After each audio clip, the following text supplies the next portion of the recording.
أما بعد فأعوذ بالله السميع العليم من الشيطان الرجيم من همزه ونفخه ونفثه. بسم الله الرحمن الرحيم.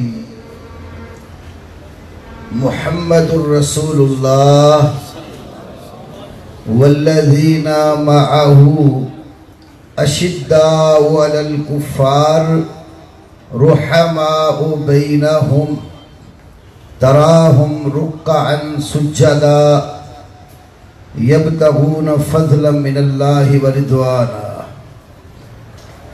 وقال النبي صلى الله عليه وسلم لا تسبوا أصحابي فلو أن أحدكم أنفق مثل أحد ذهبا ما بلغ مد أحدهم ولا نصيفه. رب اشرح لي صدري ويسر لي أمري واحلل عقدة من لساني يفقهوا قولي. اللهم صل على محمد وعلى آل محمد كما صليت على إبراهيم وعلى آل إبراهيم إنك حميد مجيد. اللهم بارك على محمد وعلى آل محمد كما باركت على إبراهيم وعلى آل إبراهيم إنك حميد مجيد. قابل احترام علماء کرام، بزرگان دین اور میری یوتھ فورس کے نوجوانوں، آج اللہ رب العالمین کے فضل و کرم کے ساتھ صحابہ کرام رضی اللہ تعالی عنہم اجمعین کے دفاع کی نسبت سے ہم اس حال میں جمع ہیں، اور یہ پورے ملک میں جو دفاع صحابہ کے عنوان پر پروگرام مرتب کیے جا رہے ہیں، آپ سب لوگ سمجھتے ہیں کہ اس کی ضرورت کیوں پیش آئی. اس کائنات میں ایک ایسا بدترین گروہ ہے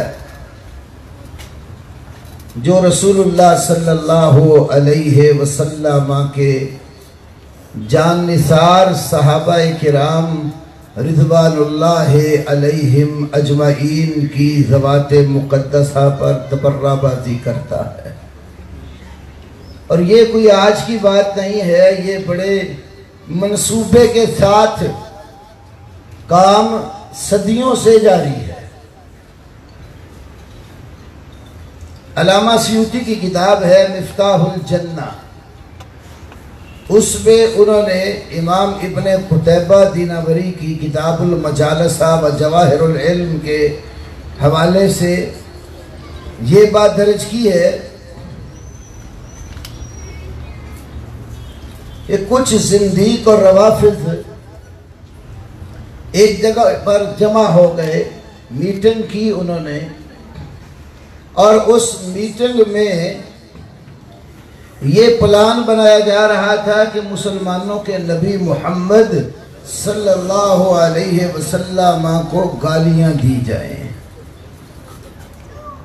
تو ان میں سے کسی نے انہیں یہ کہا کہ اگر یہ حرکت تم نے کی تو مسلمان تمہیں زندہ نہیں چھوڑیں، اس لیے کہ مسلمان نبی کریم صلی اللہ علیہ وسلم کی عزت پر کٹ مرنے کو ہمہ وقت تیار ہوتے ہیں. اور یہ حقیقت ہے، کتنا ہی کوئی بد عمل مسلمان کیوں نہ ہو، وہ رسول اللہ صلی اللہ علیہ وسلم کی عزت کی خاطر سب کچھ قربان کرنے کو تیار ہوتا ہے. اور نبی صلی اللہ علیہ وسلم کی توہین کو، آپ کی گستاخی کرنے والے کو واجب القتل سمجھتا ہے. اور مسلمانوں کے گروہوں میں سے سب سے زیادہ صاف، شفاف اور واضح عقیدہ اس مسئلے میں وہ اہل الحدیث کا ہے۔ کوئی شخص خواہ وہ مسلمان کہلاتا ہو یا یہودی ہو یا عیسائی ہو یا اور کوئی کافر ہو، وہ رسول اللہ صلی اللہ علیہ وسلم کی توہین کرے خواہ صراحتاً یا اشارتاً، وہ واجب القتل ہے۔ اور شیخ الاسلام والمسلمین امام ابن تیمیہ رحمہ اللہ نے اس موضوع پر سب سے مفصل اور جامع کتاب مرتب کی تھی، الصارم المسلول علی شاتم الرسول، کہ رسول اللہ کا گستاخ واجب القتل ہے۔ تو ان کو مشورہ دینے والے نے دیا کہ یہ حرکت نہ کرنا۔ پھر ایک بندہ ان میں سے بولا کہ مثل مشہور ہے، اگر پڑوسی کو تنگ کرنا ہو تو اس کے کتے کو مارو۔ یہ مثال دے کر اس نے کہا چلو اگر مسلمانوں کے نبی کو تنگ کرنا چاہتے ہو تو نبی کے ساتھیوں کو گالیاں دو۔ یہ پلاننگی اور یہودیت کا اس میں بڑا دخل ہے، اور یہودیت سے نکلے ہوئے گروہ بھی اسی ٹکر پر ہیں۔ حسن بن موسیٰ النوبختی رافضی کی کتاب فراق الشیعہ میں، اور عبداللہ مامکانی کی کتاب تنقیح المقال میں یہ بات درج ہے سب سے پہلے رسول اللہ صلی اللہ علیہ وسلم کے صحابہ کرام پر ابو بکر و عمر و عثمان طلحہ و زبیر رضی اللہ تعالی عنہم اجمعین پر تبرہ بازی جس شخص نے اعلانیہ کی وہ عبداللہ ابن سبا یہودی تھا۔ یہ کوئی فرضی وجود نہیں ہے، یہ دشمنان صحابہ کی کتب میں بھی تفصیل کے ساتھ موجود ہے، اور تنقیح المقال ان کے ہاں علم رجال کی معروف ترین کتاب ہے، اور اس میں عبداللہ ابن سبا کے حالات زندگی میں یہ بات درج ہے۔ امام ابن تیمیہ رحمہ اللہ اپنی کتاب منہاج السنہ کی جلد 1 صفحہ 27 پر یہ بات لکھتے ہیں، اگر آپ کسی یہودی سے پوچھیں کہ موسیٰ علیہ السلام کے بعد ان کے ماننے والوں میں سب سے بہتر اور افضل کون لوگ ہیں، تو یہودی کہیں گے موسیٰ علیہ السلام کے اصحاب۔ عیسائیوں سے پوچھو عیسیٰ علیہ السلام کو جب اٹھا لیا گیا تو ان کے بعد جو آنے والے لوگ ہیں ان میں سے افضل کون ہیں، تو عیسائی کہتے ہیں اصحاب عیسیٰ۔ لیکن اس بدبخت قوم سے پوچھا جائے کہ محمد الرسول اللہ صلی اللہ علیہ وسلم کے بعد سب سے برے لوگ کون تھے، یہ کہتے ہیں صحابہ محمد۔ امام بخاری رحمہ اللہ نے اپنی کتاب خلق و افعال العباد میں لکھا ہے، لا ابالی صلیت خلف الجہمیہ والرافضی ام صلیت خلف الیہودی والنصرانی، مجھے کوئی پرواہ نہیں ہے کسی رافضی یا جہمی کے پیچھے نماز پڑھ لوں یا یہودی اور عیسائی کے پیچھے پڑھ لوں، یہ دونوں ایک ہی۔ کتنا بڑا جرم ہے کہ ان لوگوں کو کافر کہا جائے جو رسول اللہ صلی اللہ علیہ وسلم پر ایمان لانے کے بعد زندگی کے آخری سانس تک اسلام کے لیے میدانوں میں لڑتے مرتے رہے، جنہوں نے سب کچھ رسول اللہ پر قربان کیا۔ ابو داؤد وغیرہ کی حدیث ہے، سیدنا عمر رضی اللہ تعالی عنہ جس وقت غزوہ تبوک کا موقع تھا، قرآن نے اس کو ساعت العسرہ کہا، تنگی کا وقت۔ اللہ کے نبی صلی اللہ علیہ وسلم نے صحابہ کرام کو ترغیب دی تبوک کی طرف نکلنے کے لیے. مشکل ترین حالات تھے. آپ کی ترغیب پر فاروق اعظم رضی اللہ تعالی عنہ نے یہ پروگرام بنایا، آج میں اتنا خرچ کروں گا اللہ کی راہ میں کہ ابو بکر صدیق جو ہر موڑ پر مجھ سے آگے نکل جاتے ہیں، آج میں ان کو آگے نہیں نکلنے دوں گا. اور اپنے گھر کا سارا سامان جمع کر کے اس میں سے آدھا سامان گھر رکھ لیا اور آدھا نبی پاک صلی اللہ علیہ وسلم کی خدمت عالیہ میں لے کے حاضر ہو گئے. اور یہ سوچنے لگے کون ایسا خوش نصیب ہوگا جو اس سے زیادہ مال اللہ کی راہ میں دے گا. آپ نے پوچھا عمر کیا لائے ہو اللہ کے دین کے لیے؟ فرمانے لگے یا رسول اللہ اپنے گھر کا سامان 2 حصوں میں بانٹ کر آدھا میں گھر چھوڑ آیا، آدھا میں آپ کی خدمت عالیہ میں لے کے آ گیا. فرمایا میرے ابو بکر تم کیا لائے ہو؟ رضی اللہ تعالی عنہ. کہا یا رسول اللہ میرے گھر میں جتنا بھی ساز و سامان تھا میں سارا اٹھا کر آپ کی خدمت میں لے آیا ہوں.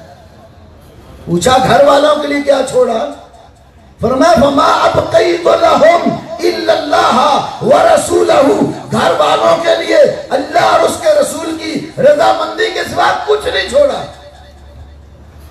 حضرت عمر فرمانے لگے میں کسی موقع پر بھی ابو بکر صدیق سے آگے نہیں نکل سکتا. وہ ابو بکر رضی اللہ تعالیٰ عنہ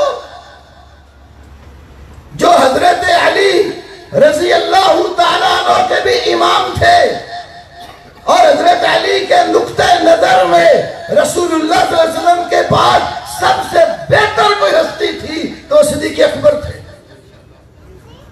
80 سے زائد راویان حدیث میں اس حدیث کو محمد ابن الحنفیہ کے طریق سے بیان کیا ہے.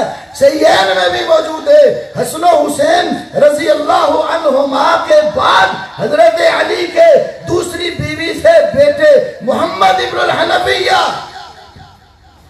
وہ کہتے ہیں میرے باپ علی رضی اللہ تعالی عنہ نے کہا کہ رسول اللہ کے بعد اس امت میں سب سے بہتر ابو بکر اور عمر ہیں. یہ حضرت علی کا نقطہ نظر ہے. اور جتنے حضرت علی کی اولاد میں آنے والے امام اور ائمہ ہیں جنہیں عام طور پر ائمہ اہل بیت کہا جاتا ہے، وہ سارے ائمہ اہل بیت صدیق اکبر کی صداقت اور امامت کے قائل تھے. امام محمد باقر رحمہ اللہ جو حضرت علی زین العابدین کے بیٹے حضرت حسین کے پوتے ہیں، امام ابن عساکر نے تاریخ دمشق میں صحیح سند کے ساتھ ان سے یہ بات نقل کی ہے، وہ اللہ کو گواہ بنا کے کہتے ہیں کہ میرے اللہ میں ابو بکر اور عمر سے دوستی رکھتا ہوں اور ان سے محبت کرتا ہوں. اے میرے اللہ اس کے سوا اگر میرے دل میں ابو بکر اور عمر کے سوا کچھ اور ہو فلا نالتنی شفاعت محمد صلی اللہ علیہ وسلم یوم القیامہ، قیامت والے دن مجھے محمد رسول اللہ کی سفارش نصیب نہ. امام جعفر صادق رحمہ اللہ کشف الغمہ فی معرفت الائمہ میں علی بن عیسیٰ اربلی نے لکھا ہے کہ امام جعفر صادق کا نسب نامہ اور ایک ان کی روایت میں وہ کہتے ولدنی ابو بکر مرتین، مجھے ابو بکر نے 2 بار جنم دیا. کشف الغمہ میں کوئی اور کتاب جس میں 12 اماموں کے ان کے ہاں نسب نامے موجود ہیں، اٹھا کر دیکھیے ذرا امام جعفر صادق کا نسب نامہ کہاں نکلتا. امام ابو بکر صدیق رضی اللہ تعالی عنہ کو اللہ نے 3 بیٹے عطا کیے. عبد الرحمن بن ابی بکر، عبداللہ بن ابی بکر اور محمد بن ابی بکر۔ محمد بن ابی بکر کے ہاں بیٹا پیدا ہوا، اس کا نام رکھا قاسم، قاسم بن محمد بن ابی بکر، جو مدینہ کے معروف ترین 7 فقہاء میں سے ایک فقیہ تھے۔ اور دوسری طرف عبد الرحمن بن ابی بکر، عبد الرحمن بن ابی بکر کے ہاں بیٹی پیدا ہوئی، انہوں نے اس کا نام رکھا اسماء، اپنی ہمشیرہ اسماء بنت ابی بکر کے نام پر۔ تو یہ اسماء بنت عبد الرحمن سیدنا ابو بکر صدیق کی پوتی، قاسم بن محمد سیدنا ابو بکر صدیق کا پوتا۔ اس قاسم اور اسماء کا آپس میں نکاح ہوا ہے، دونوں کے نکاح سے جو بیٹی جنم دی گئی اس کا نام ہے ام فروہ۔ اور سیدنا علی، سیدہ فاطمہ سے 2 بیٹے حسن اور حسین، حضرت حسن حسین کی اولاد میں سے ان کے بیٹے علی، جن کو علی زین العابدین اور محرم میں سجاد بھی کہا جاتا ہے، وہ علی زین العابدین، ان کا بیٹا محمد باقر، اس محمد باقر کی شادی ہوئی ہے ام فروہ سے، جو صدیق اکبر کی باپ اور بیٹ ماں دونوں طرف سے نسل صدیقی میں آتی ہے۔ اس ام فروہ کے بطن سے امام پیدا ہوئے، امام جعفر صادق رحمت اللہ علیہ۔ وہ امام جعفر صادق جن کے نام پر فقہ جعفری بنائی، وہ صدیق اکبر کے ماں کی طرف سے نسب میں 2 لحاظ سے آتے ہیں۔ اس لیے وہ کہا کرتے تھے، مجھے ابو بکر صدیق نے 2 بار جنم دیا ہے، ولا اپنے نانا کو بھی کوئی گالی دیتا ہے؟ تو صدیق اکبر کا مقام ائمہ اہل بیت میں سارے لوگ تسلیم کرتے تھے۔ سوچنے کی بات ہے، اگر سیدنا علی سے سچی کسی کو محبت ہو تو وہ علی کے امام کو گالی دے سکتا ہے؟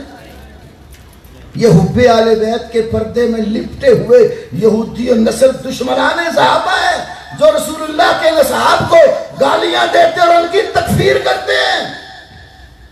اور یہ حدیث تو دونوں گروہوں کے ہاں مشہور ہے، من قال لأخیہ یا کافر، بخاری مسلم میں بھی ہے، اصول کافی میں بھی ہے۔ جو اپنے بھائی کو کہتے ہیں اے کافر، تو اگر وہ کافر نہیں ہے جس کو کہا گیا، تو یہ کفر کا فتویٰ کس پہ لوٹتے ہیں؟ کافر کہنے والے پر۔ تو جس نے ابو بکر صدیق کو کافر کہا، اور ابو بکر صدیق تو یقیناً مسلمان ہے، مسلمانوں کے امام ہے، تو ان کو کافر کہنے والا خود یہ کیسے ہو سکتا ہے کہ صدیق اکبر رضی اللہ تعالی عنہ، جن کی امامت مسلمہ، جن کو حضرت علی اپنا امام مانتے ہو، امام حاکم نے المستدرک الصحیحین میں، امام بہقی نے السنن الکبریٰ میں، تیسری کتاب الاعتقاد میں یہ حدیث نقل کی، قاضی ابن شعبہ نے المنتخب میں یہ حدیث بیان کی۔ حضرت علی رضی اللہ عنہ نے جب صدیق اکبر کی بیعت کی تھی نا، تو اس وقت فرمایا ابو بکر، ہم تیرے شرف اور تیری بزرگی کے انکاری نہیں ہیں۔ کیوں؟ وجہ کیا بیان کی؟ کہا ہم نے اللہ کے نبی سے سنے، اور قرآن میں بھی یہ بات ہے۔ قرآن ابو بکر صدیق کو ثانی اثنین کہتا ہے، اذ ہما فی الغار کہتا ہے۔ تو جس کو قرآن ثانی اثنین کہتا ہے، اذ ہما فی الغار کے جو لقب سے یاد کرتا ہے، تو علی کہتے ہیں ہم اس کی شرافت اور بزرگی، عزت اور تکریم اور احترام اور توقیر کا انکار کیسے کر سکتے ہیں؟ جاؤ اپنے 11ویں امام کی تفسیر حسن عسکری اٹھا کے دیکھو، 11واں امام تفسیر حسن عسکری صفحہ نمبر 435۔ جب ہجرت کا وقت آیا، رسول اللہ صلی اللہ علیہ وسلم نے اپنے بستر پہ حضرت علی کو سلایا، اور کیا حضرت علی کو کہا اور ان کی ذمہ داری کیا لگائی؟ حضرت علی کی ذمہ داری لگائی کہ دنیا والوں کی، مکے والوں کی جو امانتیں ہیں علی پاس رکھو، میرے بعد مکے والوں کو ان کی امانتیں لوٹا دینا۔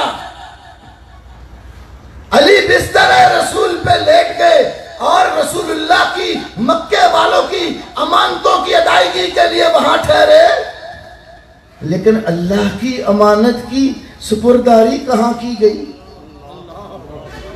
انسانوں کے اموال کی سپردگی علی مرتضیٰ کو، اور اللہ کی امانت کائنات کے سب سے اعلیٰ، اشرف، اکمل، اجود، اطیب شخص کی امانت صدیق اکبر کے حوالے کی۔ یہ تیرے ایمان کی کتاب ہے، تفسیر حسن عسکری، ایران کی چھپی ہے، جس قوم کی جہاں کا تمہارا خمینی تھا، یہ قوم کی چھپی کتاب 11ویں امام حسن عسکری کی، صفحہ 434 اور 35۔ رات جب ہجرت کی تھی، اللہ نے اپنے نبی محمد صلی اللہ علیہ وسلم کو کہا، آمرکا ان تستصحبا ابا بکر، میرے نبی میں تمہیں حکم دیتا ہوں اس سفر کے لیے اپنا ساتھی اور صحابی ابو بکر کو بنا۔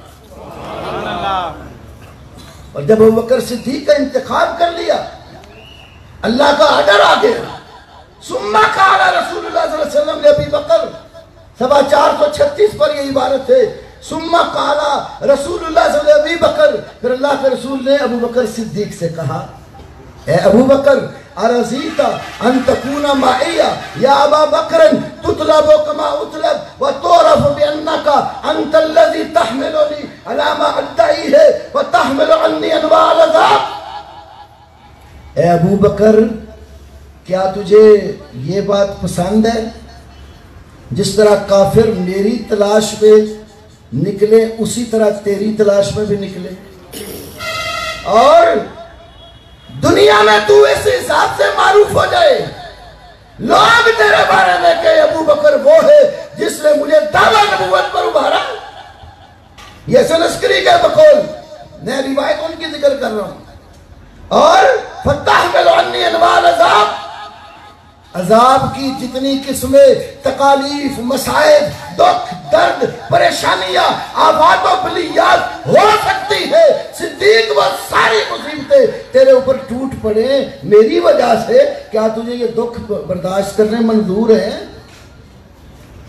صدیق اکبر نے کہا، یا رسول اللہ، اما انا لو عشت عمر الدنیا، میرے نبی اگر ابو بکر کو جتنی یہ دنیا فانی ہے ساری دنیا کی عمر مل جائے، اور ابو بکر کو رسول کی محبت میں دنیا کا ہر عذاب، ہر دکھ، ہر تکلیف آئے، مجھے یہ گوارا ہے، آپ کی ذات پہ کوئی آنچ نہ۔ یہ وہ ابو بکر صدیق ہے، بڑی لمبی روایت ہے اس پہ۔ تو حسن عسکری نے بھی، 11ویں امام معصوم نے بھی بقول آپ کے یہ بات سمجھا دی کہ رسول اللہ صلی اللہ علیہ وسلم کے اس ساتھی کو نبی کی محبت میں دنیا کا ہر دکھ گوارا تھا، اور ہر دکھ اور تکلیف کو مد نظر رکھتے ہوئے اپنے محبوب پیغمبر کو لے کر غار ثور میں چلے گئے۔ 3000 فٹ بلندی پر، مکے کے قرب و جوار میں سب سے بلندی پر پہاڑ ہے جس کے اوپر غار ثور ہے، اور ابو بکر صدیق بھی ساتھ ہیں، اور بیٹی اسماء بنت ابی بکر گاہے بگاہے کھانا وہاں پہنچاتی ہے، غلام بکریوں کا دودھ دو کر وہاں دیتا ہے، پورا گھرانہ صدیقی رسول اللہ کی خدمت پہ مامور ہے۔ اور 3 دن اور 3 راتیں سیرت نگاروں کے بقول تنہا صدیق اکبر نے رسول اللہ کا چہرہ دیکھا دیدار کیا۔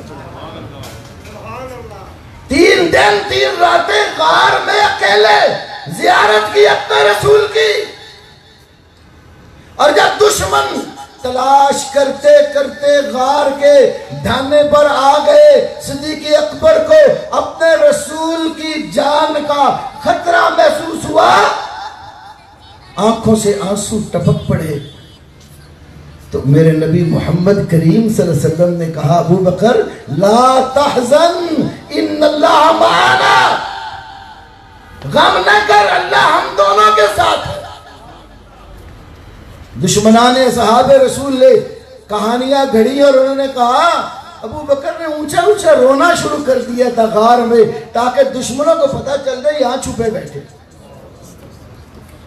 اگر یہی کرنا تھا تو اللہ کو پتہ نہیں تھا میں اپنی امانت کس کے سپرد کر رہا ہوں؟ مکے میں تو پھر کوئی مدد کے لیے کھڑا ہو جائے گا، تنہا غار میں اور کون مدد کے لیے ہوگا؟ صدیق اکبر کو اپنی جان کی کوئی پرواہ نہیں تھی، انہیں یہ ڈر تھا میرے نبی محمد کا کوئی اذیت نہ آئے، اس لیے قرآن نے لا تحزن کہا، لا تخف نہیں کہا۔ جب انسان کو اپنے وجود پر کوئی ڈر اور خوف، اپنی جان کے ضائع ہونے کا خطرہ ہونا، اس کو خوف کہتے ہیں۔ موسیٰ علیہ السلام نے لاٹھی پھینکی، ڈر گئے، وہ بہت بڑا سانپ بن گئی، فَوَلَّا مُوسَىٰ مُدْبِرًا، قرآن کہتا ہے موسیٰ علیہ السلام پیٹ پھیر کر چل پڑے۔ تو اللہ نے کہا لا تخف سنعیدها سیرتها الاولی، میرے موسیٰ ڈرنے کی ضرورت نہیں، خوف نہ کھا، ان قریب ہم اس کو پہلی حالت پر لوٹا دیں گے۔ یہ نہیں کہا لا تحزن، لا تخف کہا، اپنی جان پر خطرہ تھا۔ صدیق اکبر کو غار میں اپنا کوئی خطرہ نہیں تھا، رسول اللہ کی ذات کو تکلیف پہنچنے کا اندیشہ تھا، تو قرآن نے کہا لا تحزن، حزن نہ کر، غم نہ کر۔ میں عام طور پر کہا کرتا ہوں ہمارے اسکول کے بچے اسلامیات کی کتابوں میں سیرت کا ایک پہلو یہ بھی پڑھتے ہیں کہ ایک سال وہ تھا جس سال کو عام الحزن کہا جاتا ہے۔ کیوں؟ سیدہ خدیجہ کی وفات ہوئی، ابو طالب کی وفات ہوئی، اور یہ جو وفات ہوئی ہے ان دو ہستیوں کی کا دکھ اور تکلیف اللہ کے نبی کو آیا، تو کہا یہ عام الحزن ہے۔ تو کسی دوسرے کا دکھ محسوس کرنا یہ حزن ہے، تو قرآن بتا رہا ہے، معلوم ہوتا ہے صدیق کو اپنی جان کا خطرہ نہ تھا، صدیق کو خطرہ یہ تھا میرے نبی کو کوئی تکلیف نہ آئے، اور میرے نبی نے بھی یہ نہیں کہا لا تحزن ان اللہ معی، کہ وہ اگر غم نہ کر رب میرے ساتھ ہے، یہ نہیں کہا۔ معیت میں اپنے ساتھ ابو بکر کو بھی رکھا، لا تحزن ان اللہ معنا، غم نہ کر اللہ ہم دونوں کے ساتھ ہے۔ جیسے معیت اللہ کی رسول اللہ کے لیے ذکر ہوئی، اس آیت میں وہی معیت جس کو علماء معیت خاصہ سے تعبیر کرتے ہیں وہ صدیق اکبر کو بھی شامل ہے۔ اس لیے تو علماء نے لکھا ہے جو بکر صدیق کی صحابیت کا انکار کرے وہ دائرہ اسلام تو نکل جاتا ہے۔ کیوں؟ اس نے قرآن کا انکار کیا۔ قرآن یہ کہتا ہے اذ یقول لصاحبہ لا تحزن ان اللہ معنا، جب اپنے صحابی سے صاحب سے کہہ رہے تھے غم نہ کر، تو قرآن ابو بکر کی صحابیت ذکر کرتا ہے۔ جو رسول اللہ کے ساتھی کی صحابیت کا منکر ہو جاتا ہے وہ قرآن کا منکر ہو کر اسلام سے نکل جاتا ہے۔ یہی تو وجہ ہے ابو بکر صدیق کو نہ ماننے کی وجہ سے قرآن پاک کا بھی انکار کیا گیا ہے۔ ایران سے پوری ایک کتاب بڑی ضخیم چھپی ہے، فصل الخطاب فی اثبات تحریف کتاب رب الارباب۔ انہوں نے کہا یہ اللہ کی کتاب پہ تعریف ہو چکی ہے، فصل الخطاب فی تحریف کتاب رب الارباب۔ اور ایک نہیں، مؤلف کا دعویٰ ہے کہ 2000 سے زائد روایات ان کے ہاں تعریف قرآن پر دلالت کرتی ہیں، اور مجلسی کی مرآت العقول اصول کافی کی شرح کی 12ویں جلد میں وہ روایت جو اصول کافی میں ہے ان القرآن الذی جاء به جبریل الی محمد صلی اللہ علیہ وسلم و17 الف آیہ، کہ جبریل جو قرآن محمد کریم کی طرف لے کر آئے تھے وہ 17,000 آیتوں والا تھا۔ اس کافی کی روایت کے تحت مجلسی نے لکھا ہے کہ 2000 سے زیادہ ہمارے ہاں روایات ہیں جو تعریف قرآن پر دلالت کرتی ہیں۔ تو تعریف قرآن کا عقیدہ کیوں بنایا؟ اسی لیے کہ یہ جو قرآن آج مسلمانوں کے گھروں میں ہے اس کو سیدنا ابوبکر صدیق، سیدنا عمر، سیدنا عثمان رضی اللہ تعالی عنہم اجمعین نے اس کی نقول تیار کرا کر پوری دنیا میں پھیلائی۔ کبھی آپ خانہ فرنگ ایران سے چھپا ہوا خمینی کا وصیت نامہ پڑھے نا، تو خمینی سے پہلے جو ایران کا حکمران تھا اس کو کیوں ہٹایا گیا؟ اس کی وجوہات میں ایک وجہ اس وصیت نامے میں یہ بھی درج ہے کہ وہ ایران کے اندر سعودیوں کا قرآن جو ہے نا وہ پھیلاتا تھا۔ مجمع ملک فہد نے جس قرآن کی تباعت کی ہے نا، کہتے ہیں وہ قرآن یہاں پھیلاتا تھا، ایک سبب یہ بھی تھا اس کو ہٹانے کا۔ ذرا مقبول دہلوی کا ترجمہ قرآن اٹھا کر دیکھو، سورہ یوسف کی تفسیر فی ہے یاسرون والی آیت کے تحت اسے لکھا ہے کہ وہ اصل قرآن تو مہدی لائے گا۔ ہم اپنے امام کے حکم پر اس قرآن کو پڑھنے پر مجبور ہیں۔ جب وہ 12واں آئے گا نا پھر وہ اصل قرآن لے کر آئے گا اور پھر حسب تنزیل خدائے تعالی اس کو پڑھا جائے گا۔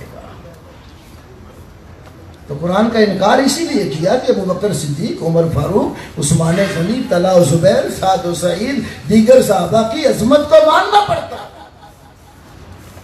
تو وہ 12واں آئے گا کب، یہ بھی ایک عجوبہ ہے۔ الصافی شرح اصول کافی فارسی زبان میں ملا خلیل قزوینی کی 3 جلد اس نے لکھا جب 313 جرت مند دلیر مومن دنیا میں ہوں گے مہدی آ جائے گا۔ تو کیا نتیجہ نکلا؟ پوری اسٹیٹ بھی موجود ہے تو 313 بندے نہیں۔ پاکستان میں بھی 313 ایسے نہیں ہیں کہ ان کے ہوتے ہوئے مہدی اصل قرآن لے کے آ جائے۔ تو یہ سارا نتیجہ اصحاب رسول کی دشمنی کا ہے۔ تو میرے بھائیوں، ہمارا ایمان اور اعتقاد ہے جس شخص نے حالت ایمان میں ایک مرتبہ رسول اللہ صلی اللہ علیہ وسلم کا دیدار کر لیا، آپ سے ملاقات کر لی اور ایمان کے اوپر ہی اس کی وفات ہوئی، بعد میں آنے والی ساری دنیا ایک پلڑے میں رکھ دو، وہ ادنا سا صحابی جس نے رسول کی زیارت کی ہے وہ دوسرے پلڑے میں ہو، ساری دنیا کا پلڑا ہلکا ہو کر اوپر اٹھ جائے گا اور صحابی رسول کا پلڑا بھاری ہوگا۔ میرے نبی نے ایسے نہیں فرمایا لا تسبوا اصحابی، اور دنیا والوں میرے صحابیوں کو گالی نہ دو۔ فَلَوْ أَنَّ أَحَدَكُمْ أَنفَقَ مِثْلَ أُحُدٍ ذَهَبًا، اگر تم میں سے کوئی ایک فرد احد پہاڑ جتنا سونا خرچ کر ڈالے، ما بلغ مد احدہم ولا نصیفہ، وہ ایک بک یا آدھا بک جو انہوں نے اللہ کی راہ میں غلہ دیا، احد پہاڑ جتنا سونا خرچ کر کے بھی ان کے مقام کو نہیں پہنچتا۔ احد پہاڑ کتنا بڑا، کتنا عظیم پہاڑ ہے جس سے اللہ کے نبی پیار کرتے تھے۔ آپ کہا کرتے تھے جبل احد یحبنا ونحبہ، احد ایک ایسا پہاڑ ہے ہم اس سے محبت کرتے ہیں اور یہ ہم سے محبت کرتے ہیں۔ اتنا عظیم اور اتنا بڑا پہاڑ، میں نے 2 مرتبہ احد کے آس پاس جو راؤنڈ اباؤٹ ہے گاڑی کے اوپر سفر کر کے صرف یہ دیکھنے کے لیے کہ یہ کتنے جو ہے وہ بیلوں پر پھیلا ہوا ہے، دونوں مرتبہ ہماری گاڑی کے میٹر نے ہمیں یہ بتایا کہ 21 کلومیٹر اس کا راؤنڈ اباؤٹ ہے اور بلندی لہدہ ہے۔ اتنا سونا شاید کسی اسٹیٹ کے پاس ظاہر نہ ہو۔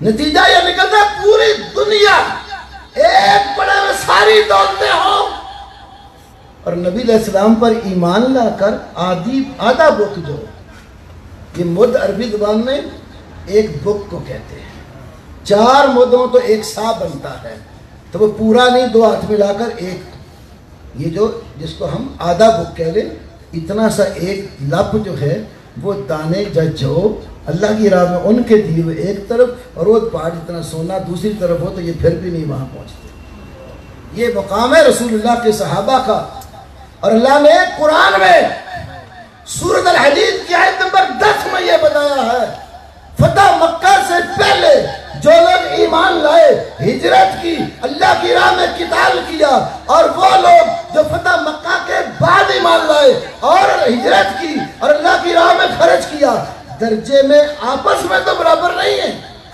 لیکن کُلًّا وعد اللہ الحسنى، اللہ نے سب سے بہترین وعدہ کر رکھا ہے۔ اور قرآن میں دوسری جگہ ہے جن سے اللہ نے الحسنى کا وعدہ کیا، اولئک عنہا مبعدون، وہ جہنم سے دور کر دیے گئے۔ اس کا نتیجہ کیا ہوا کہ رسول اللہ کے سارے صحابہ جنتی ہے۔ اس لیے نبی پاک صلی اللہ علیہ وسلم کے چچا کے بیٹے عبداللہ ابن عباس رضی اللہ تعالی عنہما، جنہیں رسول اللہ نے دعا دی تھی، صحیح بخاری وغیرہ میں ہے، اللہ معلم الکتاب وفقہ فی الدین، اے اللہ عباس کے بیٹے عبداللہ کو کتاب کا علم عطا کر اور دین کی فقاہت عطا کر۔ وہ عبداللہ ابن عباس جب کبار صحابہ کی میٹنگ فاروق اعظم رضی اللہ عنہ کال کرتے تھے نا، تو چھوٹے صحابہ میں سے عبداللہ ابن عباس کو بھی میٹنگ میں بٹھاتے تھے۔ اور عبدالرحمن ابن عوف جیسے جنتی صحابی نے اپنے زمانے کے سرمایہ دار اور تاجر صحابی نے کہا، امیر المومنین بڑوں کی میٹنگ میں آپ چھوٹے عبداللہ بن عباس کو بھی بلا لیتے ہیں، ہمارے بھی بچے ہم میٹنگ میں لے آیا کریں۔ تو فرمایا تم جانتے ہی ہو میں عبداللہ ابن عباس کے علم و فضل کی وجہ سے اس کو میٹنگ میں بلاؤں گا۔ وہ عبداللہ ابن عباس کہتے ہیں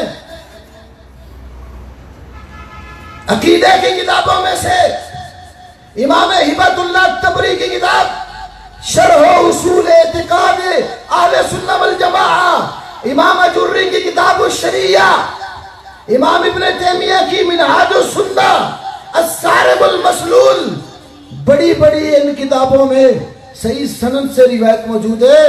عبداللہ ابن عباس کہتے ہیں لا تسبوا اصحاب محمد صلی اللہ علیہ وسلم ان اللہ قد امرنا ان نستغفر لهم وهو يعلم انهم سيقتتلون۔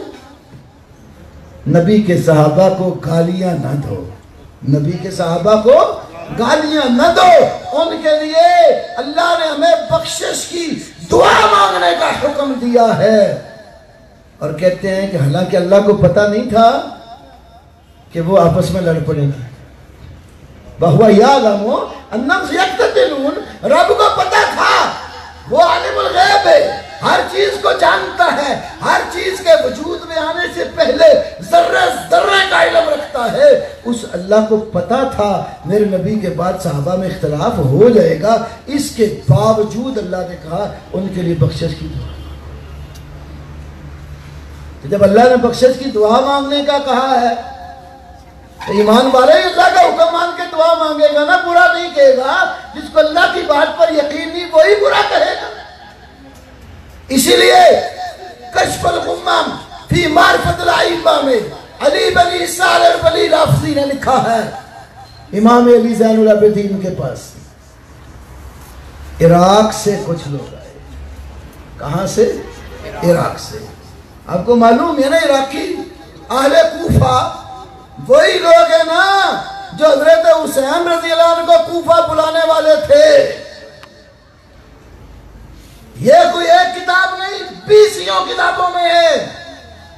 اٹھاؤ ایران کی چھپی کتاب العیون الابرا فی مقتل سید الشہداء، تبرسی کی الاحتجاج، مجلسی کی جلال عیون اور عباس قمی کی منتهى الاعمال، بڑی بڑی انصاری کتابوں میں لکھا ہے جس وقت سیدنا حسین رضی اللہ تعالی عنہ کو شہید کر دیا گیا تو اس قافلے میں سے مردوں میں سے ایک ہی شخص بچا جن کا نام تھا علی، جنہیں زین العابدین کہا جاتا ہے، حضرت حسین کے بیٹے۔ باقی کچھ خواتین تھیں۔ علی زین العابدین وہ لٹا پھٹا قافلہ خواتین کا لے کر کوفہ آئے اور کیا دیکھا؟ کوفہ کی والوں کی عورتیں کپڑے پھاڑ رہی ہیں، چہروں پہ تھپڑ مار رہی ہیں، اونچی اونچی آواز میں واویلے کر رہی ہیں، مرد بھی اس ماتم میں ساتھ شریک ہیں۔ علی زین العابدین بیمار تھے اور محرم میں کئی اشتہاروں پہ چیلم تک آپ یہ دیکھیں گے بیمار کربلا، اس بیمار کربلا نے ان کتب کے حوالے سے لکھے آل کوفہ کو روتے پیٹتے دیکھا تو کہا ہؤلاء یبکون علینا فمن قتلنا، اور یہ کوفے والے ہمارے اوپر رو پیٹ رہے تو ہمارا قاتل کون ہے؟ ہؤلاء یبکون علینا فمن قتلنا۔ معلوم ہوا اس کیس کے مدعی کون ہیں؟ علی زین العابدین، وہ مدعی ہیں، وہی بچے میدان کربلا میں مردوں میں سے، وہ مدعی ہیں۔ اس مدعی سے پوچھو تمہارا دعویٰ کس کے خلاف ہے؟ وہ مدعا لے بنا رہے کوفہ کو۔ تمہاری اور معتبر کتاب خلاصۃ المصائب میں لکھا ہے لیس فیہم شامی ولا حجازی بل جمیعہم من اہل الکوفہ۔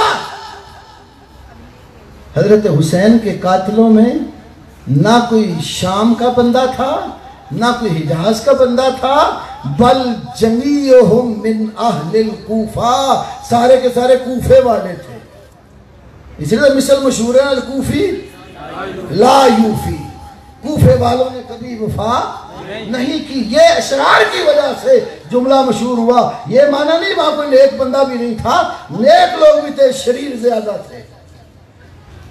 تو وہ اہل کوفہ عراقی، صحیح بخاری میں حدیث ہے، ان میں سے ایک بندے نے حضرت عبداللہ بن عمر سے مسئلہ پوچھ لیا کہ بندے نے احرام جب باندھا ہوا ہو، حالت احرام میں مچھر مار دے، کیا جرمانہ پڑے گا؟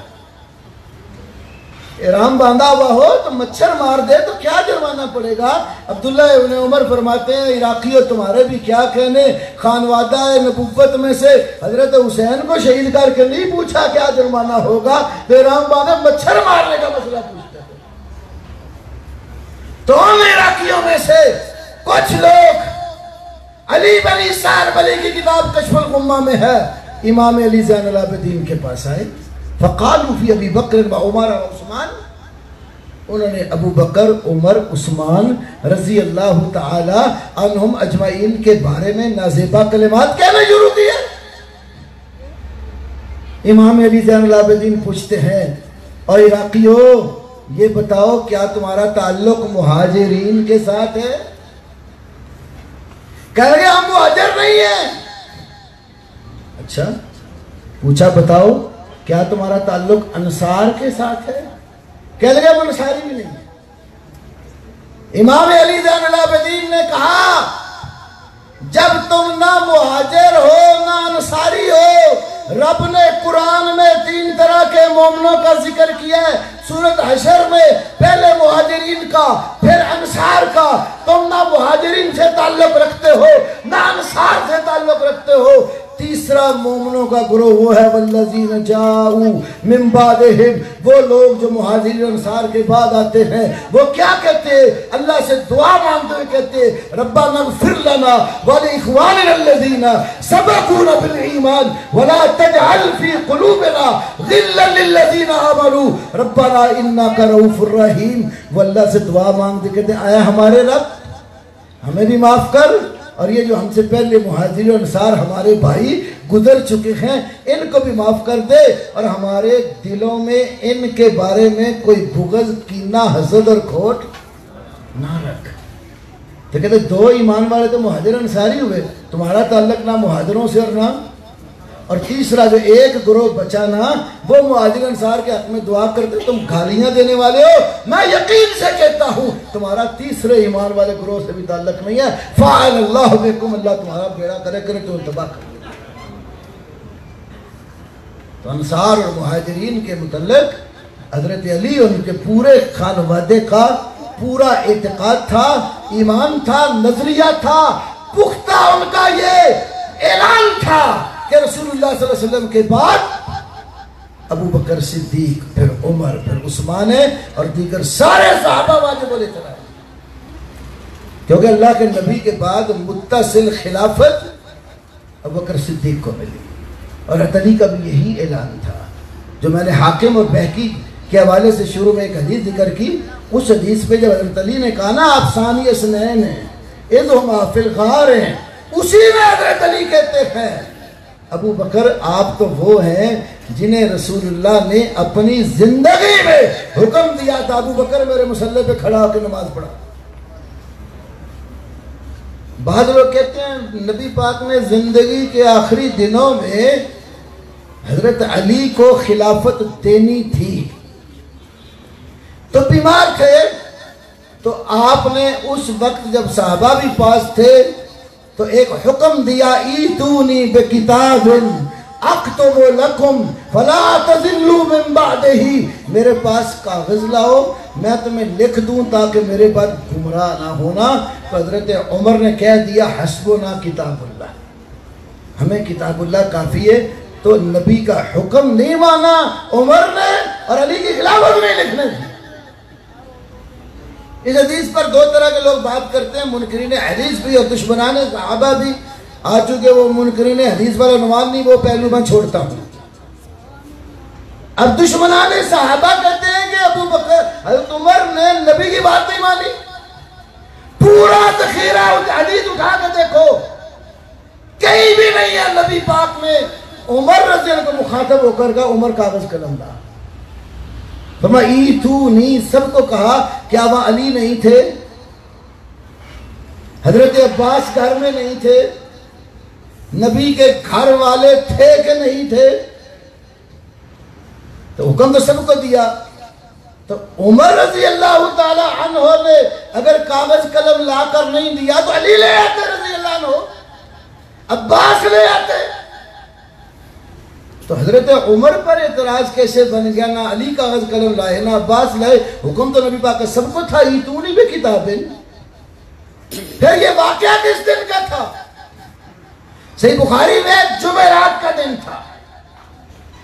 جمعرات، جمعہ، ہفتہ، اتوار اور سوموار، وفات سوموار والے دن ہوئی. جمعرات اور سوموار کو نکال دو، پورے مکمل 3 دن 3 راتیں بنتی ہیں کہ نہیں؟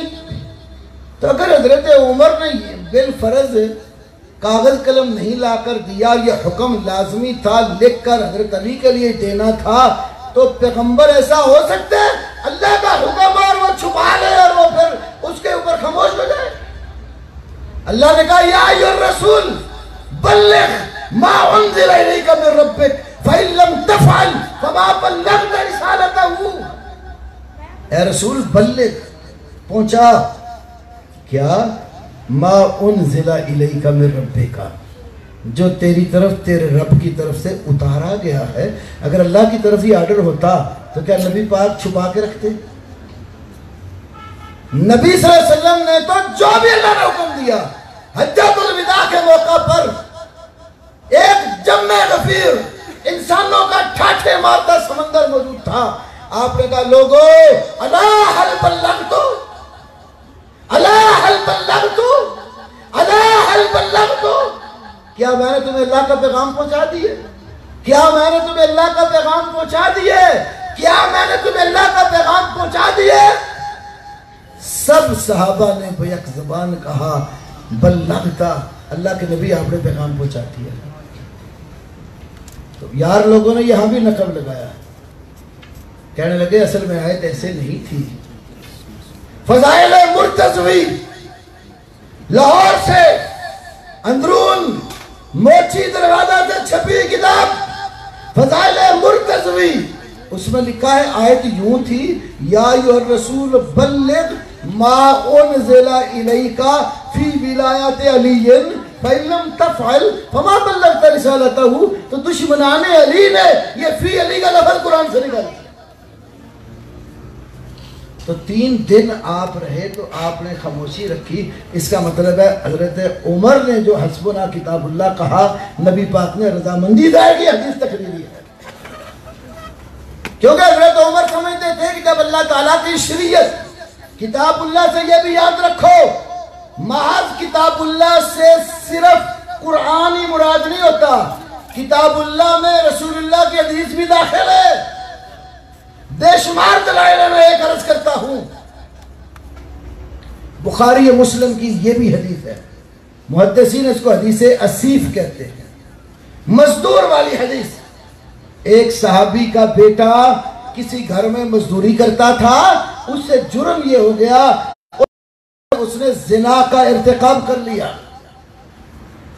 تو وہ کیس نبی علیہ السلام کی عدالت میں آ گیا، اس عورت کا شوہر بھی آ گیا، لڑکے کا باپ بھی آ گیا۔ لڑکے کے باپ کو جب پتا چلا تھا کہ میرے بیٹے نے یہ جرم کیا، اس نے اپنے بیٹے کے جرم کی معافی کے لیے 100 بکریاں اور ایک غلام فدیے کے طور پر نکالا۔ کیس اللہ کے نبی کے پاس آ گیا، عورت کا خامد اللہ کے نبی سے کہتا فقض بیننا بکتاب اللہ، ہمارے درمیان کتاب اللہ سے فیصلہ کرو۔ حدیث میں آتا ہے لڑکے کا باپ ذرا سیانا تھا، اس نے کہا ضرور اللہ کے نبی کتاب اللہ سے ہی فیصلہ کریں۔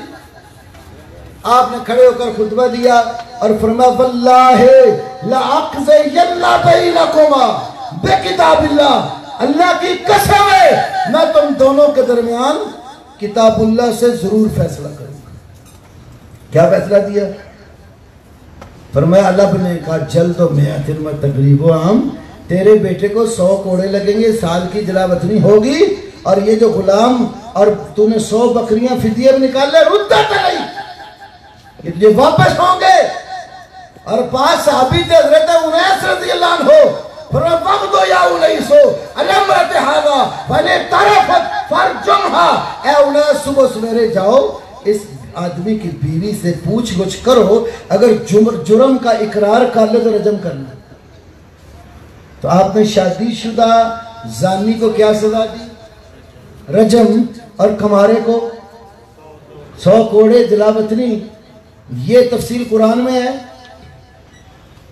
نہیں ہے نا، قرآن پاک میں یہ تفصیل اتنی نہیں ہے کہ شادی شدہ کی یہ سزا، غیر شادی شدہ کی یہ سزا۔ تو اللہ کے نبی فیصلہ سنانے سے پہلے فرما رہے میں کتاب اللہ سے فیصلہ کروں گا۔ معلوم ہوتا ہے پیغمبر کا ہر فیصلہ ہی کتاب اللہ ہے۔ تو تمہارے جو کہ حسبنا کتاب اللہ، ہمیں کتاب اللہ کافی ہے کہ اللہ کی شریعت مکمل ہو چکی ہے، قرآن اور سنت ہمارے پاس ہیں، یہ ہمیں کفایت کریں گے۔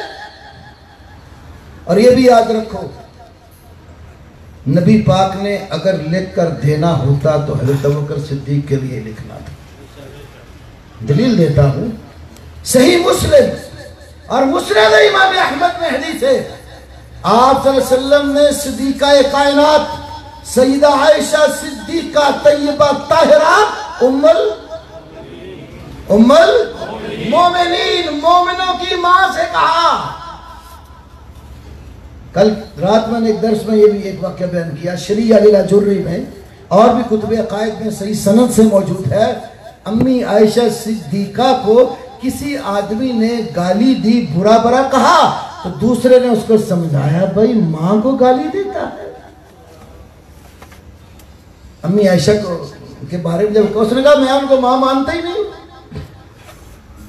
جب یہ بات ام المومنین کو پتا چلی، فرمایا وہ ٹھیک کہتا ہے، وہ ٹھیک کہتا ہے کہ میں ماں نہیں مانتا، اس لیے عائشہ مومنوں کی ماں ہے، کافروں کی ماں نہیں ہے۔ عائشہ مومنوں کی ماں ہے، لیست ام الکافرین، وہ کافروں کی ماں نہیں ہے۔ قرآن کہتا ہے وَأَزْوَاجُهُ أُمَّهَاتُهُمْ، مومنوں کی ماں نبی کی بیویاں مومنوں کی مائیں ہیں۔ امی عائشہ صدیقہ طیبہ طاہرہ رضی اللہ تعالی عنہا تمام اہل ایمان کی ماں ہیں۔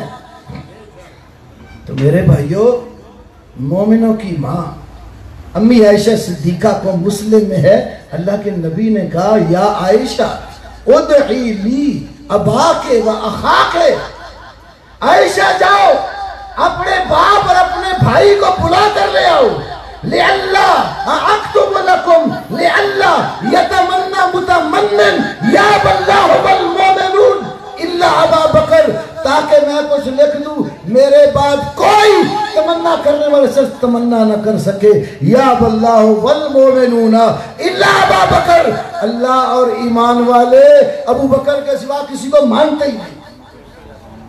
میرے بعد میری خلافت پہ حقدار لوگ کس کو مانیں گے؟ ابو بکر صدیق کو۔ اللہ بھی انکاری ہے اور ایمان والے بھی انکاری۔ چلو تمہارے گھر سے بھی ایک حوالہ عرض کیے دیتا ہوں، اٹھاؤ اعلام الورا تبرسی کی۔ تبرسی نے اپنی کتاب اعلام الورا میں لکھا ہے اللہ کے نبی بیمار تھے تو حضرت عباس اور حضرت علی پاس بیٹھے بڑی دیر انتظار کرتے رہے کہ اللہ کے نبی شاید ہمارے لیے کچھ لکھ دے، لیکن آپ نے کچھ لکھ کر نہیں دیا۔ دونوں روتے ہوئے اٹھ کر نبی پاک کے پاس سے چلے گئے۔ تمہاری کتاب بھی بتاتی ہے کہ حضرت علی کے لیے کچھ بھی نہیں لکھا۔ حضرت علی ہمارے ایمان کا حصہ ہے اور مسلمانوں کے چوتھے خلیفہ ہیں۔ وہ نہیں ہے کہ اشہد ان امیر المومنین و امام المتقین و قاتل المشرکین علی ولی اللہ وصی رسول اللہ و خلیفۃہ بلا فضل، خلیفہ بلا فضل صدیق اکبر ہے۔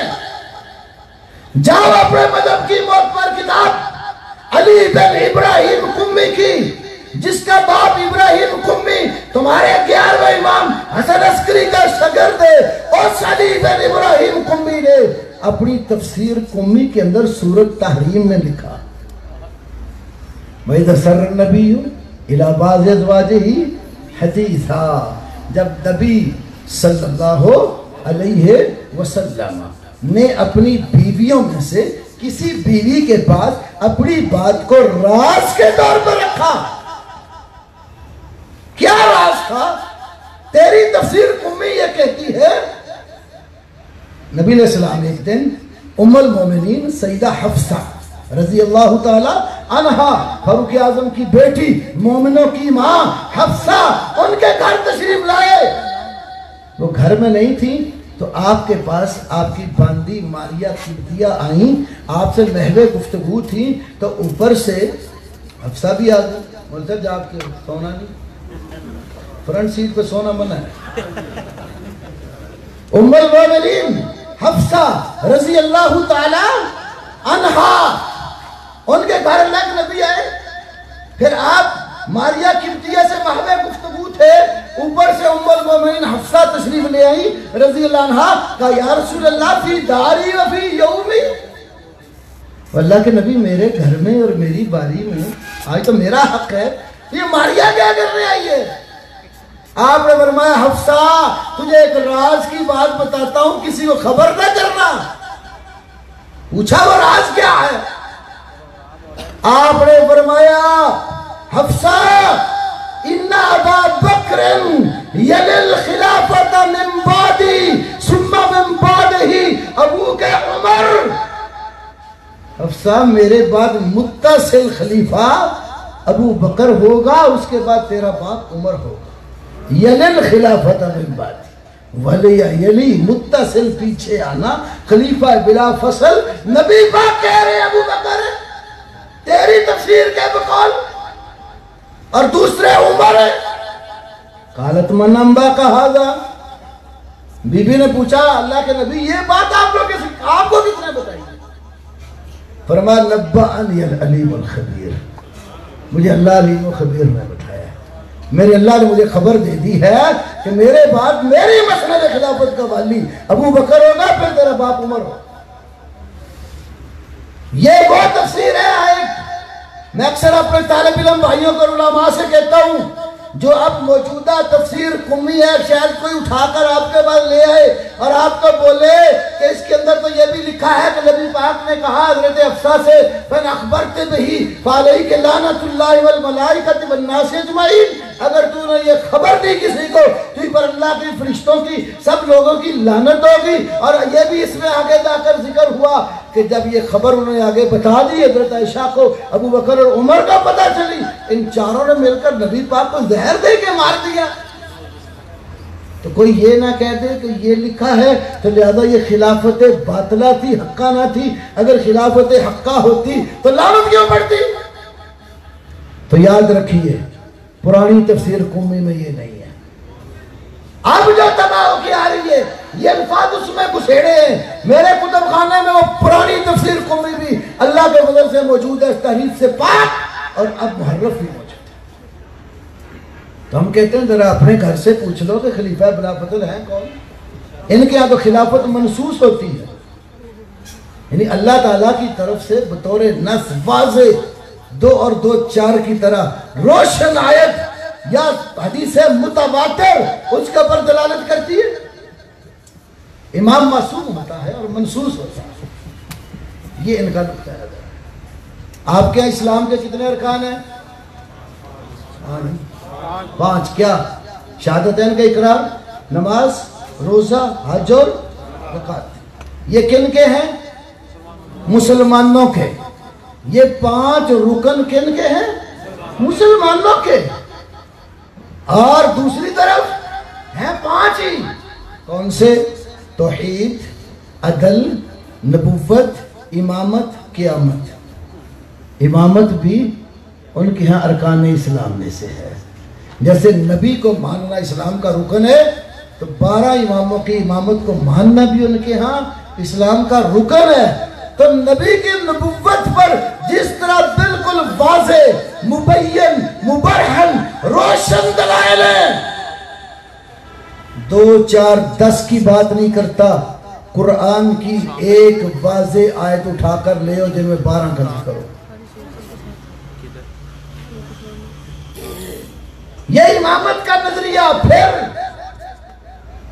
اس کو اسلام کا بنیادی رکن بنایا اور امامت کو اٹھا کر نبوت سے اونچا کیا۔ باقر مجلسی نے حیات القلوب میں تو لکھا ہی تھا، جلسوم کے صفحہ 6 پر فارسی والے نسخے میں۔ اب تو وہ چھپے ہوئے دشمن بھی بول پڑے، وہ بھی کہہ رہے ہیں کہ ہم اعلانیہ کہتے ہیں کہ ہمارے نزدیک علی تمام نبیوں سے اعلیٰ، مرتبہ امامت بالا تر ہے مرتبہ پیغمبریت سے۔ دلیل کیا دیتے ہیں؟ دلیل دے رہے ہیں، کہتے ہیں کہ نبی جو ہے نا، جب آیت مباہلہ اتری نا، تعالوا ندعو ابناءنا و ابناءکم و نساءنا، اس میں ہم اپنے بیٹوں کو انفسنا و انفسکم، اپنے نفسوں کو اور تم اپنے نفسوں کو بلاؤ۔ تو کہتے ہیں یہاں ابناء نام حسن و حسین ہے اور انفسا نام علی ہے، علی نفس نبی ہے۔ جب نبی سب سے اعلیٰ ہے تو نفس نبی بھی سب سے اعلیٰ۔ یہ استدلال ہے میرے بھائیوں۔ ہمارے علماء نے اس کی بڑی تفسیر لکھی۔ علامہ محمود علوسی نے تفسیر روح المعانی میں لکھا ہے، ایک بات تو یہ، ہم تمہاری یہ منطق مانتے ہی نہیں ہے کہ انفسنا میں نفس پیغمبر میں نفس علی ہے، اس لیے کہ عربی میں جیسے نواسے کو بیٹے میں سمجھا جاتا ہے، ایسے ہی داماد بھی بیٹے کی منزلت پر ہوتا ہے۔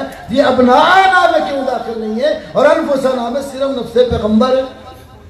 دوسری بات، میں قرآن کے قائد سے آپ کو بات کرتا ہوں، چلو منطق مان لی، علی نفس پیغمبر اور پیغمبر سب سے اعلیٰ، تو پیغمبر کا نفس بھی سب سے، تو جو نبی ہے اگر وہ کسی اور نفس سے ہو تو وہ نفس تو پھر سب سے اعلیٰ ہوگا نا، جس سے نبی کا نفس بنا۔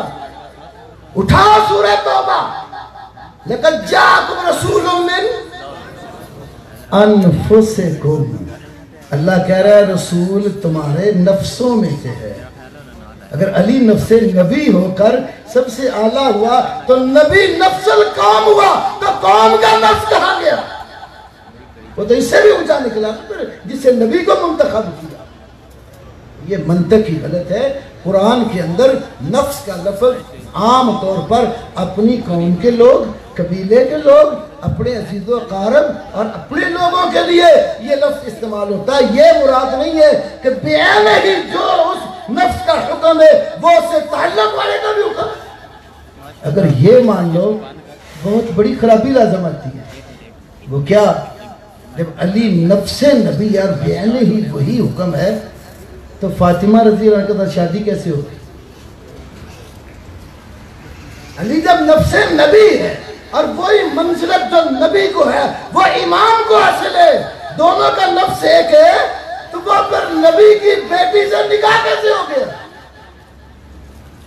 میں اگلی بات کرتا ہوں، یہ بھی آپ کے لیے عجوبہ ہے۔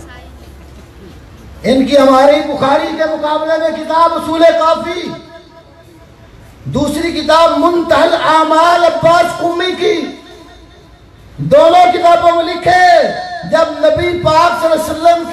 ولادت باسعادت ہوئی تو رسول اللہ صلی اللہ علیہ وسلم کے لیے پینے کو دودھ نہیں تھا، دائیاں بھی نہیں بہ رہی تھی، پھر کیسے انتظام اللہ نے کیا؟ کمال ہے ان کی عقل پہ. کہتے فَأَلْقَاهُ ابو طالب علی صدی نفسہ فَأَنزَلَ اللَّهُ فِيهِ لَبَنًا. کہتے ابو طالب نے اٹھا کر پیغمبر کو اپنے پستانوں کے اوپر رکھا، اللہ نے ابو طالب کی چھاتی میں دودھ اتار دیا اور نبی ابو طالب کا دودھ پیتے رہے. یہ اصول کافی میں میں ذمہ داری سے کہتا ہوں، منتل ہمارا عباس قومی کی اس میں بھی لکھا. اچھا جب نبی پاک نے الیاذ باللہ ابو طالب کا دودھ پیا تو وہ ابو طالب کے کیا بن گئے؟ رضائی بیٹے. علی کیا بنے؟ رضائی بھائی. تو رضائی بھائی کی جو بیٹی ہے وہ کیا لگی؟ بھتیجی.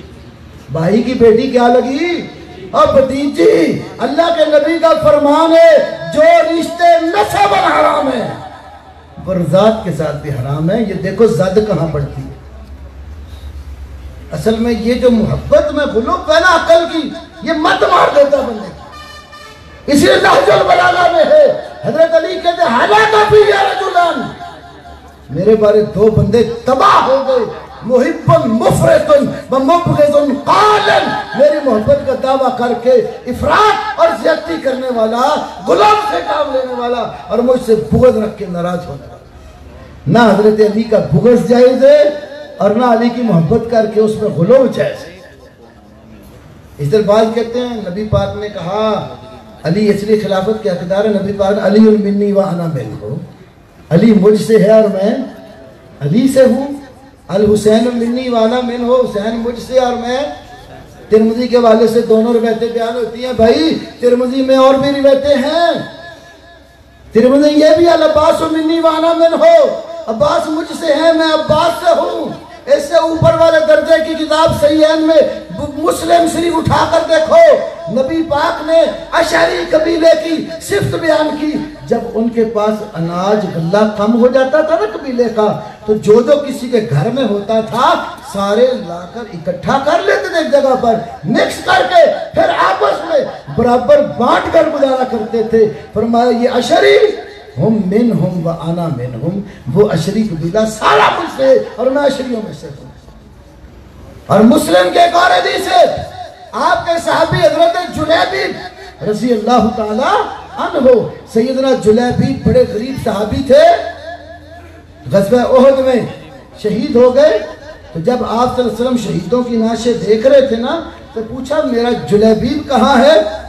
تلاش کرتے گئے، دیکھا تو 7 کافر ان کے اندر حضرت جلیبیب بھی مقتول ہوئے پڑے. آپ نے فرمایا یہ 7 کو لڑتا لڑتا 7 کو جہنم واصل کر کے شہید ہو گیا. اور نبی پاک نے 2 مرتبہ کہا حضرت جلیبیب کے بارے میں، ہذا منی وانا منہ، ہذا منی وانا منہ، جلیبیب مجھ سے ہے میں جلیبیب سے ہوں، جلیبیب مجھ سے ہے میں جلیبیب سے ہوں. اور کیا فضیلت ملی حضرت جلیبیب کو، میرے پیغمبر نے اپنی دونوں کلائیوں پر حضرت جلیبیب کو اٹھایا ہوا ہے اور جلیبیب کے لیے چارپائی رسول اللہ کے پاس بنے. تو اگر علی و منی وانا منہ سے خلافت ثابت ہوتی ہے تو ان کے بارے میں کیا کہتے ہیں؟ پورا یہ شریک قبیلہ رسول پاک سے. جلیبیب کے بارے میں 2 بار کہا، اس کا مطلب قرابتداری، رشتہ، تعلق اور محبت بتانا مقصود ہے. اور اللہ کے نبی اپنے سب صحابہ سے محبت کرتے ہیں. بعض آج کل کہتے ہیں جی وہ خلافت کی یہ بھی دلیل ہے جو خلیفہ ہوتا ہے سب سے زیادہ علم والا ہوتا ہے.